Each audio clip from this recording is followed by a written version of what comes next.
ये खुदा उनका शुक्र है कि ये छठी फैमिली है जो कि फूल नगर जो है वहाँ से जो है वहाँ आज़ाद करवाई है।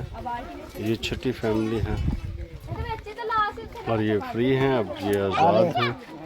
इनको घर जो है किराए पर लेकर दिया गया है लाहौर के अंदर, और लाहौर के अंदर अब ये रहेंगे।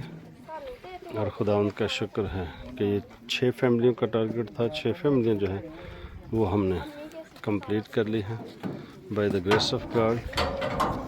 खुदा आप सबको बड़ी बरकत दे। देखने वालों को आप भी इस काम में हमारा साथ दें, हिस्सा बने, ताकि हम मसीही कौम को ग़ुलामी से भट्ठे की ग़ुलामी से जो है वो आज़ाद करवा सकें। ये फैमिलियाँ देखें, ये बड़ी खुश